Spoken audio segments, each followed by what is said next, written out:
Hello, this is John Paval with Access Arts Live.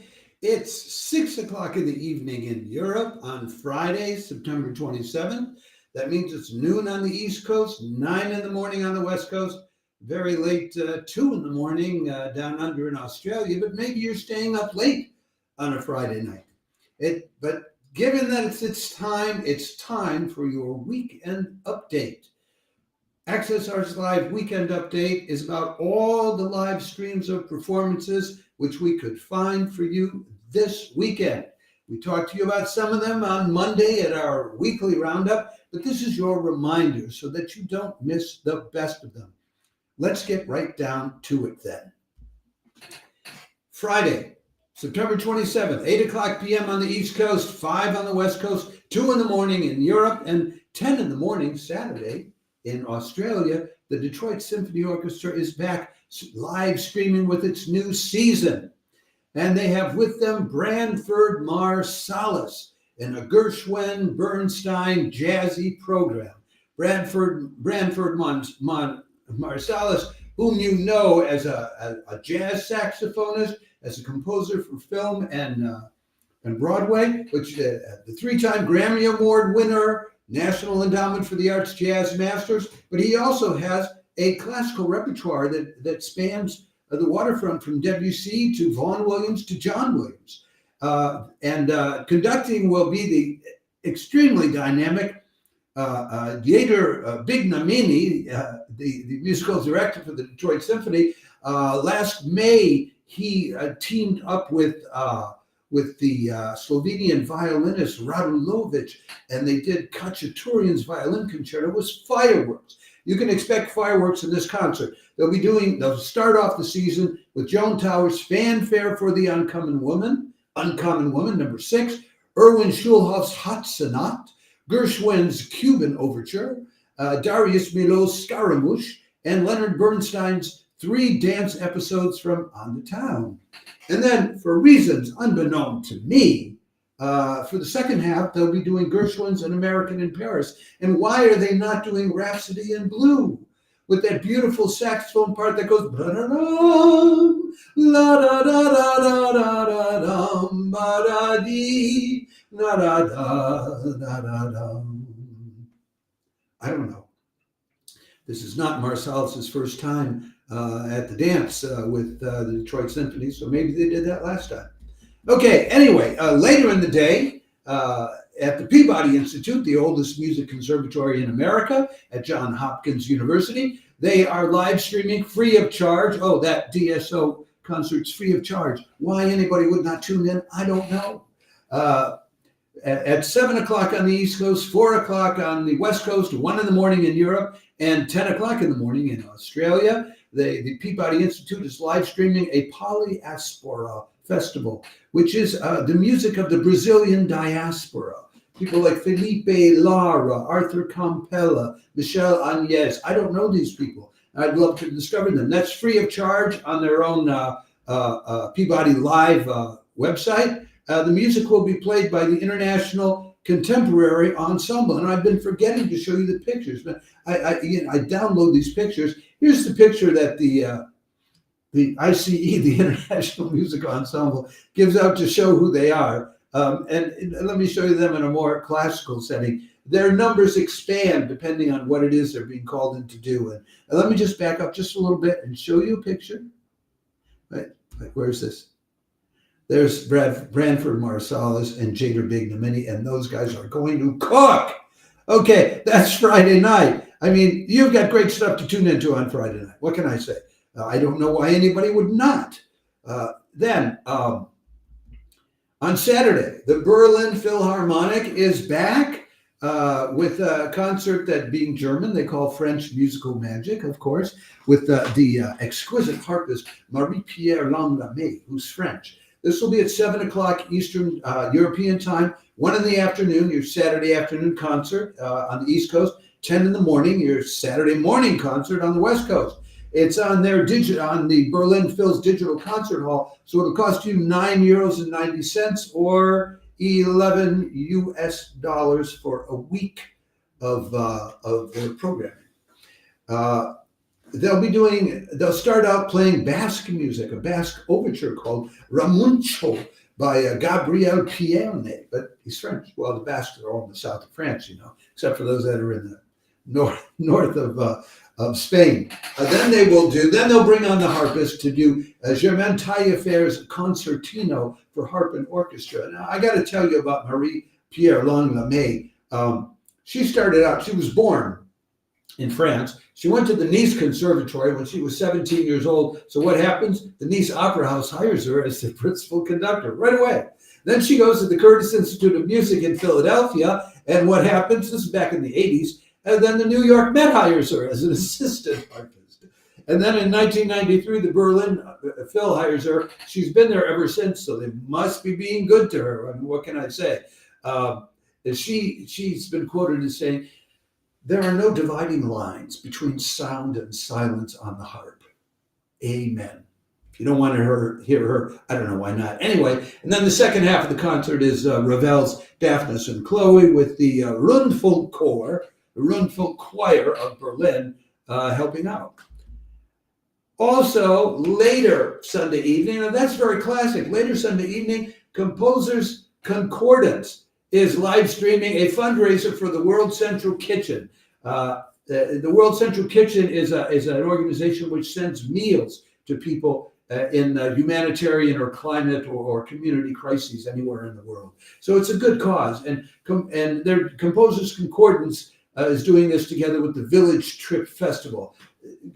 Composers Concordance is basically, these days, it's been around for 40 years. These days, it's a Gene Pritsker joint. And Gene Pritsker is a renegade a composer and guitarist who brings together classical music and classical chamber music and electronic music and jazz music and whatever else he can come up with. So there'll be a bunch of poets reading poetry at this thing. Pritsker will be world premiering his new piece called Hunger Proverbs for mezzo-soprano, clarinet, and fretless guitar. William Anderson will be premiering his Kaleko Sonata for electric guitar and piano, but they're also doing some Schubert, they're also doing some Tchaikovsky. They mix it up, these guys. So that's on Saturday night, and that is free of charge, although it's a fundraiser, so they'll probably give you a link where you can give something. 7 o'clock on the East Coast in New York City, 4 o'clock on the West Coast, 1 in the morning in Europe, and 9 o'clock Sunday morning in Australia. We now move on. Good. I took down the picture of the International Something Ensemble. And on Sunday, but I did not show you this picture of Marie-Pierre Langlamet, the harpist. I mean, just look at those eyes. I mean,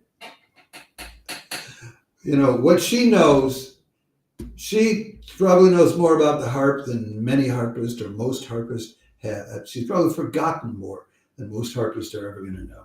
So we finished off on Sunday. We have an opera for you this week. It's free of charge because it's being live streamed by Opera Vision, which though this year they're doing an awful lot of recordings, and they call these premieres. A premiere is a recording, folks. It's just old news, There's no professional team in the world which would go around promoting recordings of its football match or its baseball match or its no, people want to see it live. But anyway, this is live. Opera Vision, which is co-funded by Europe, the European Union. The Hungarian State Opera is doing Nixon in China, John Adams' first opera, composed in 1987 about Nixon's trip to China in 1972 and ping-pong diplomacy.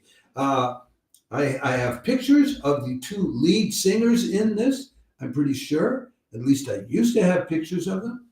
And now I don't have those pictures up anymore, but I think I can pull them up for you very quickly. There are basically two singers in this show. Give me just a second. One of them is Karoli Zemeriadi, and the other is Clara Kolonitz. So here's Nixon.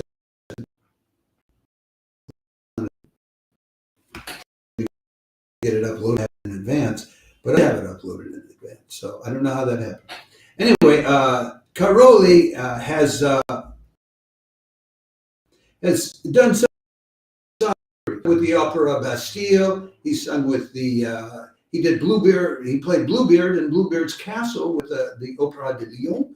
He did Orestes in Electra with the Bavarian State Opera. So he's been around the block before. The woman playing Pat Nixon is Clara Kolonitz, and her career has basically been in Hungary. So that's free of charge. If you're interested in Nixon in China, that you don't get to see every day, I commend this to you. Why would you not? Because it's free. And that's going to be Sunday at 7:30 in the evening European time, 1:30 in the afternoon on the East Coast, and 10:30 in the morning on the West Coast.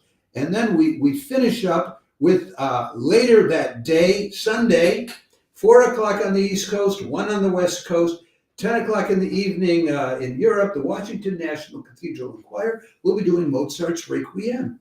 And they will follow that, though, with 2 pieces by Arvo Pärt, the Estonian composer, The Deer's Cry and the Berliner Mass, the Berlin Mass. If you don't know Arvo Pärt, you want to know him. And if you do know him, well, you might want to hear him.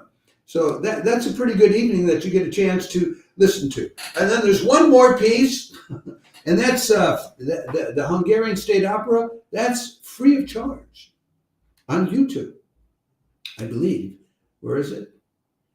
No, there's tickets. Well, there's the Hungarian is free of charge because that's Opera Vision. The Washington National Cathedral Choir, the Requiem. The tickets are for the live stream are pay what you can from $0 to $50.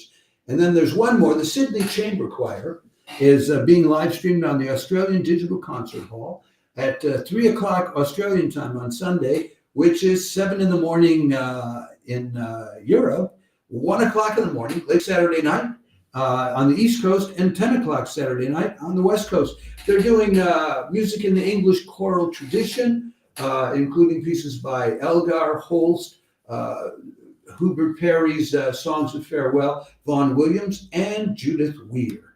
So that's what we have for you in terms of symphonic and orchestral works. It's a great weekend, and half of this stuff is free. Oh, by the way, that Australian piece, the choral works on the Australian Digital Concert Hall, it's almost always 25 Australian dollars, which is 15 euros or 17.50 US dollars. But don't forget, we have 3 organ recitals for you this weekend. There's the organ recital at the Bergamo International Organ Festival with Samuel Gaskin, playing music from Bach to Liszt to improvisations on audience-suggested themes to Oscar Peterson's Bossa Begin. And then St. Paul's, and that's at 9 o'clock at European time, Saturday evening, which is Friday evening, which is 3 o'clock on the East Coast and noon on the West Coast. But then just an hour later, and I don't think that Gaskin's going to be done within an hour, St. Paul's Episcopal Cathedral, their canon Martin Green is playing a concert. And now this concert is of interest because, first of all, they gave out a bit about the programming, which is unusual for them. He'll be playing their 4-manual Aeolian Skinner Quimby pipe organ, if you're one of these organ people. He'll be playing César Franck. He'll be playing Gordon Young, who was a mainstay in Detroit at the First Presbyterian and at Wayne State University all through the 20th century. But he's also going to be playing pieces by James Bremner, the Scottish-American organist who spent 7 years in Philadelphia back in the 1760s. As an organist, and was also a celebrated concert organist and a composer. And he was composing while he was in the U.S. Or the colonies. He was one of the first American composers. So you might want to switch over and keep track of both of these recitals, because I don't think you want to miss James Bremner being played. Anyway, and then on Sunday at the usual time, 5 o'clock in the evening in Europe, 11 in the morning on the East Coast, 8 o'clock on the West Coast, the Église Saint-Eustache Church has its usual Sunday live stream with Thibaut Fajol at the keyboards. Thibaut is a special guy. He's just been named the adjunct organist on the great organ and choir organ at Notre Dame Cathedral, now that it's been refurbished and it's going to be reopened to the public. And he was an artist in residence at the St. Louis Cathedral in New Orleans last year. So great music for you to hear this weekend. I'm not going to go on further. We're at roughly at our 15-minute limit. I hope you enjoy it. If you tune into any of this stuff on YouTube, go to the comment section, please, and say hello to Access Arts Live. We'll probably be there. And if we're not, let the people who are there know that we brought you there, and encourage them to subscribe. And we encourage you to subscribe to us on YouTube, especially, because we'd love to get enough subscribers there. So we might even start to monetize our live streams over there. We get nothing from anybody, including all the people we're promoting free of charge, because we're dedicated to bringing together these millions of people, tens of millions of people who will click on and watch YouTube or TikTok videos of people singing opera or ballet dancers or a Vivaldi quartet. And if we could bring those millions to be sharing in real time these wonderful, great works of the performing arts, I just think that would be terrific for humanity, if I may humbly say so. So thanks for tuning in. If you see the live stream, thanks for tuning in. If you watch the replay later on, have a great weekend and enjoy all of this great music, especially this stuff brought to you free of charge as part of this global audience just waiting to arise and change the course of human history. Ciao for now.